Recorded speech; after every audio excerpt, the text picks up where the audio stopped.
Hello and welcome to day 213 of the Orthodox Study Bible in 1 Year podcast. Today we'll be reading from Job chapters 1 and 2, the Proverbs of Solomon chapter 6 verses 17 through 19, and Romans chapter 3. Let us begin with Job chapter 1. There was a man in the land of Uzziah whose name was Job.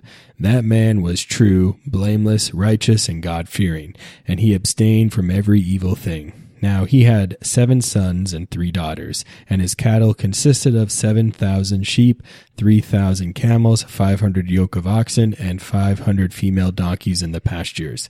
Moreover, he possessed a very large number of house servants. His works were also great on the earth, and that man was the most noble of all the men of the East. His sons would visit one another and prepare a banquet every day and invite their 3 sisters to eat and drink with them.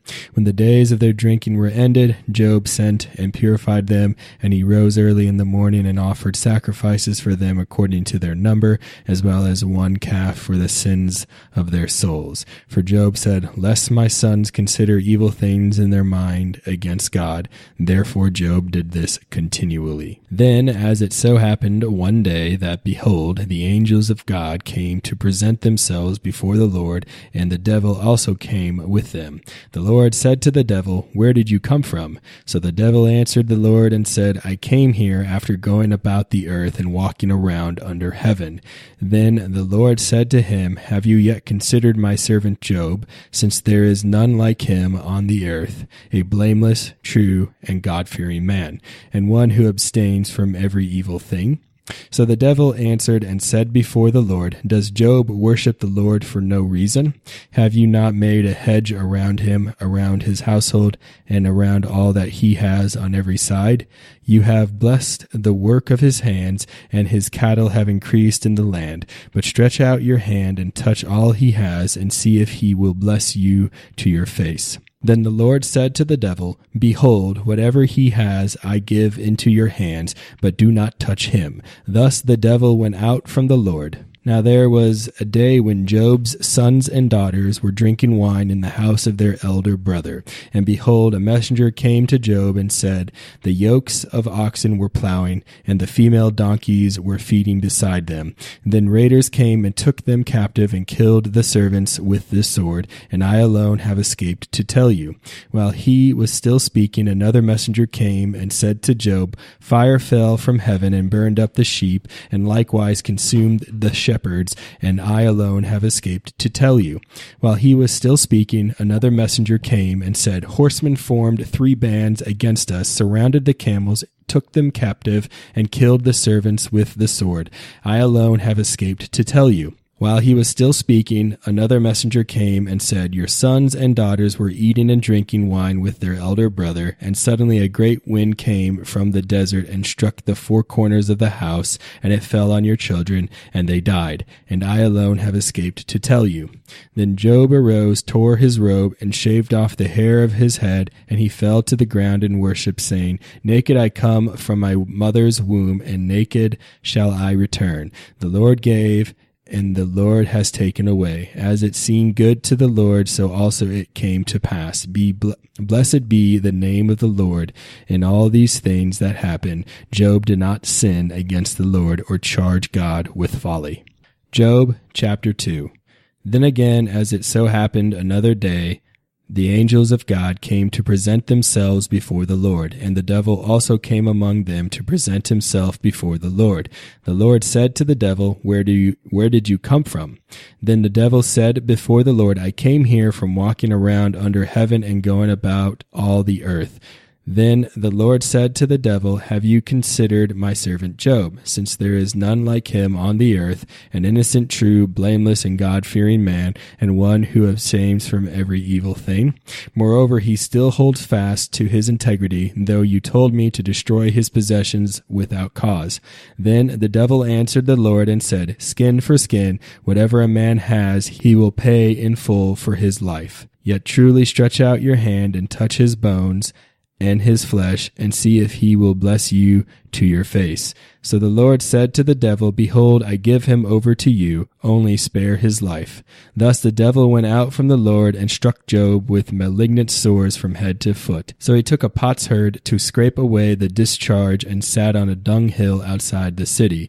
When a period of time passed, his wife said to him, How long will you hold out, saying, Behold, I will wait a little longer, looking for the hope of my salvation. Listen, your memory is wiped out from the earth, your sons and daughters, the pangs and pains of my womb, which I suffered in vain and with hardships. You yourself are sitting down, spending the nights in the open air among the rottenness of worms.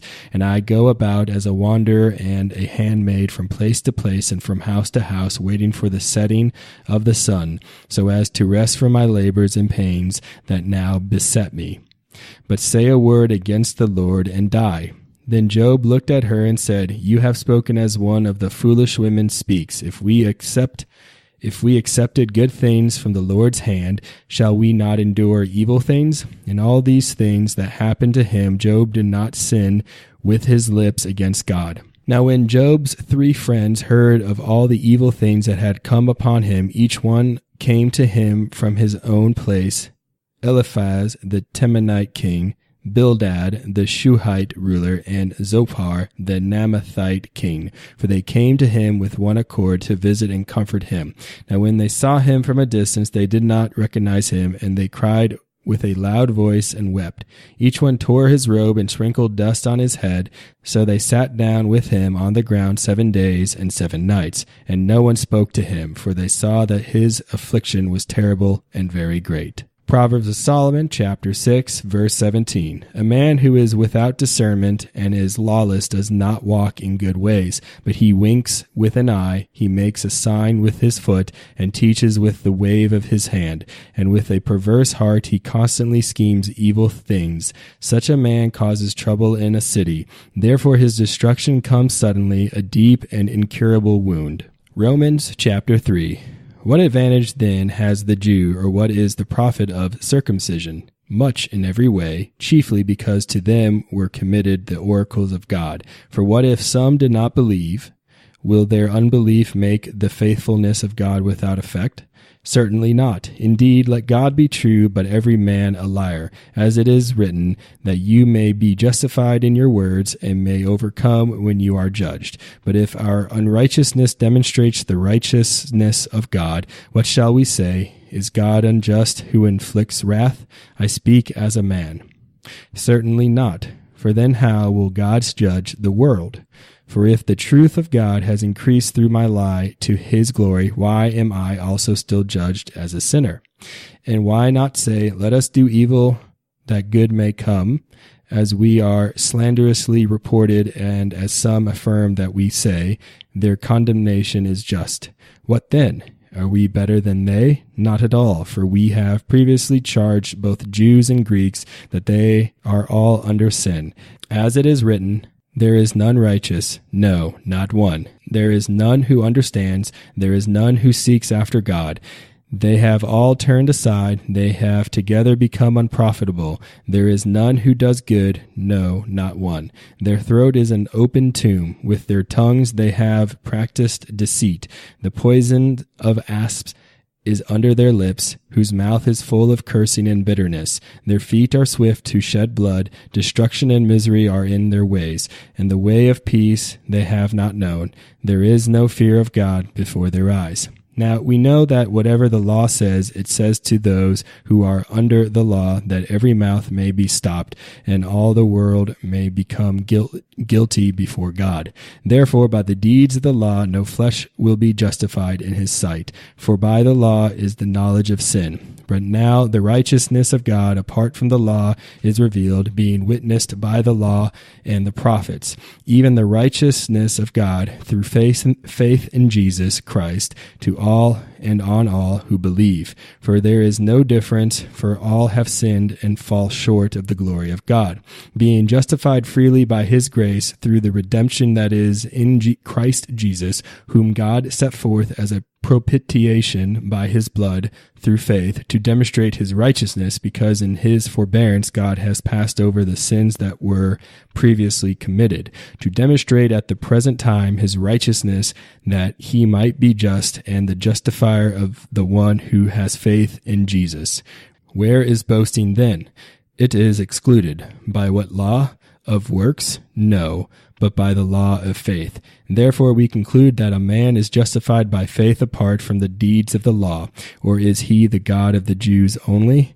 Is he not also the God of the Gentiles? Yes, of the Gentiles also, since there is one God who will justify the circumcised by faith and the uncircumcised through faith. Do we then make void the law through faith? Certainly not. On the contrary, we establish the law. Thank you for joining me on day 213 of the Orthodox Study Bible in 1 Year podcast. Tune in next time for day 214.